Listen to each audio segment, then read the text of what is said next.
नमस्कार। आज हम एक बहुत ही अहम और कह सकते हैं संवेदनशील मुद्दे पर बात कर रहे हैं, भारत और चीन के रिश्ते। बिल्कुल। और खास तौर पर अगर कभी टकराव की नौबत आती है तो वो कैसा दिख सकता है। हाँ। तो हमने कई स्रोतों को देखा है, ऐतिहासिक घटनाओं से लेकर आज की जो सैन्य या तकनीकी स्थिति है उस तक। कोशिश यही है कि इस पूरे उलझे हुए मामले को थोड़ा सरल करके समझें। सही बात है। देखिए, तनाव की जड़ें तो पुरानी है। वो सीमा विवाद है ना, अक्साई चिन वाला, अरुणाचल प्रदेश वाला। हाँ, वो तो है ही। और फिर 1962 का युद्ध तो एक बड़ा मोड़ था ही। पर हाल में जो हुआ, मतलब 2017 में डोकलाम, फिर 2020 में गलवान घाटी। हाँ, गलवान तो काफी चिंताजनक था। बिल्कुल। वो दिखाता है कि जो वास्तविक नियंत्रण रेखा है, LAC, वहां हालात कितने कितने नाजुक बने हुए हैं। और दोनों तरफ से वो जो इंफ्रास्ट्रक्चर बन रहा है तेजी से, वो भी एक वजह है। तो मतलब जमीन पर तनाव है, पर अगर मान लीजिए हालात बिगड़ते हैं तो एक सीधा टकराव वो कैसा होगा? सैन्य ताकत के लिहाज से कहाँ खड़े हैं दोनों देश? ये दिलचस्प सवाल है। देखिए, कागज पर तो चीन की सेना बड़ी लगती है। उनके पास वायुसेना, नौसेना, वो सब तकनीकी रूप से शायद ज्यादा मजबूत दिखें। लेकिन भारत के पास एक बहुत बड़ा एडवांटेज है, पर्वतीय युद्ध का अनुभव। हमारे सैनिक हिमालय की मुश्किल परिस्थितियों में लड़ने के आदी हैं। हाँ, ये बात तो कई रिपोर्ट्स में आती है। और वो जो भूगोल है हिमालय का। बिल्कुल, वो भूगोल, खासकर लद्दाख या उत्तर पूर्व की ऊंचाइयां, वो स्वाभाविक रूप से रक्षा करने वाले के लिए मददगार होती हैं। चीन के लिए वहां ऑपरेशन करना उतना आसान नहीं होगा। अच्छा, ये भौगोलिक पहलू तो समझ आता है।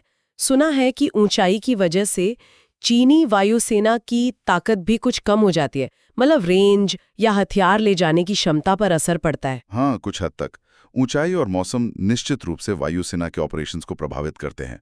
शायद भारत के विमान जो इन हालात के ज्यादा अभ्यस्त हैं, उन्हें थोड़ी बढ़त मिल सकती है। ठीक है, तो ये तो हुई पारंपरिक सेना की बात। लेकिन आज का युद्ध सिर्फ यहीं तक तो सीमित नहीं है ना? तकनीक, साइबर वॉरफेयर, इसका क्या रोल होगा? बिल्कुल सही। ये एक बिल्कुल नया मोर्चा है। और यहाँ माना जाता है कि चीन की साइबर क्षमताएं काफी उन्नत है। मतलब किस तरह का खतरा है? खतरा ये कि वो भारत के महत्वपूर्ण इंफ्रास्ट्रक्चर को निशाना बना सकते हैं। जैसे पावर ग्रिड हो गया, बैंकिंग सिस्टम है, संचार नेटवर्क। सोचिए कितना कुछ ठप पड़ सकता है। बाप रे, तो भारत इसके लिए तैयार है? भारत भी अपनी साइबर सुरक्षा लगातार मजबूत कर रहा है, डिफेंस बना रहा है। पर ये एक ऐसी दौड़ है जिसमें आपको हमेशा चौकन्ना रहना पड़ता है। चीन इस मामले में काफी आक्रामक रहा है। और साइबर हमलों के अलावा सीधे युद्ध के मैदान में तकनीक का क्या रोल है? वो AI, ड्रोन्स वगैरह? हाँ, वो भी है। अब सोचिए, ऑटोमेटिक ड्रोन के झुंड हैं, स्वॉर्म्स जिन्हें कहते हैं। वो सीमा पर निगरानी कर सकते हैं या सप्लाई लाइंस पर हमला कर सकते हैं। AI का इस्तेमाल इंटेलिजेंस जुटाने, उसे एनालाइज करने और हो सकता है हथियार चलाने में भी हो। ये युद्ध का तरीका ही बदल देगा। अब कौन कितना तैयार है ये कहना मुश्किल है। तो सैन्य ताकत, तकनीक, इसके अलावा एक और बड़ा एंगल है दुनिया। मतलब अगर ऐसा कुछ होता है, भगवान ना करे, तो दुनिया के बाकी देश क्या करेंगे? कौन किसके साथ खड़ा होगा? हाँ, ये वैश्विक समीकरण भी बहुत अहम है।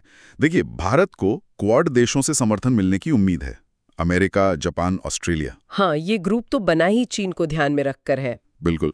तो उनसे कूटनीतिक समर्थन और शायद कुछ इंटेलिजेंस या लॉजिस्टिक्स मदद मिल सकती है।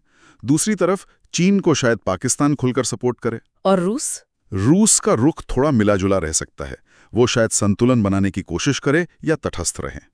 UN या G20 जैसे मंचों पर दबाव बनाने की कोशिश होगी, पर सीधे टकराव को रोकने में उनकी भूमिका सीमित ही रहेगी शायद। और इस सब का असर हमारी रोजमर्रा की जिंदगी पर, अर्थव्यवस्था पर क्या पड़ेगा? दुनिया तो इतनी जुड़ी हुई है आज। असर तो बहुत ही भयानक होगा। भारत और चीन दोनों ही ग्लोबल सप्लाई चेन के बहुत बड़े हिस्से हैं। अगर लड़ाई छिड़ती है तो ना सिर्फ इन दोनों देशों की अर्थव्यवस्थाएं चौपट होंगी, बल्कि पूरी दुनिया पर असर होगा। हाँ बिल्कुल। पूरी दुनिया में महंगाई बढ़ेगी, व्यापार रुकेगा, आर्थिक अस्थिरता फैलेगी। ये एक ऐसा पहलू है जो शायद दोनों देशों को हद से ज्यादा बढ़ने से रोके। तो आखिर में सवाल यही बचता है कि क्या ऐसे किसी टकराव में कोई जीत भी सकता है, खासकर जब दोनों के पास परमाणु हथियार हों? देखिए, असल बात यह है कि परमाणु ताकतों के बीच अगर बड़ा युद्ध होता है ना, तो उसमें कोई असली विजेता नहीं होता। तबाही इतनी ज्यादा होगी, इंसानी जानें इतनी जाएंगी, आर्थिक नुकसान इतना होगा कि उसे जीत कहना ही गलत होगा। लाखों लोग मर सकते हैं, करोड़ों बेघर हो सकते हैं, और दोनों देशों के बीच व्यापार और आर्थिक हित भी तो जुड़े हैं। इसलिए युद्ध किसी के भी फायदे में नहीं है। शायद यही सबसे बड़ी रोक है। तो कुल मिलाकर हमने देखा कि ये भारत चीन का मसला कितना जटिल है। इसकी ऐतिहासिक जड़ें हैं, आज का सैन्य और तकनीकी संतुलन है, दुनिया के देशों की भूमिका है, और अगर टकराव होता है तो उसके कितने भयानक परिणाम हो सकते हैं। एक बात साफ है, लड़ाई दोनों के लिए ही बर्बादी लाएगी। बिल्कुल। और अंत में एक सवाल सोचने के लिए शायद छोड़ सकते हैं हम। भविष्य में इस इलाके में शांति और स्थिरता कैसे आएगी?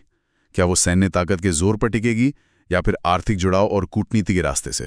ये एक बड़ा सवाल है। हाँ, इसका जवाब तो खैर वक्त ही देगा, लेकिन रास्ता चुनने की जिम्मेदारी तो आज हम सबकी है।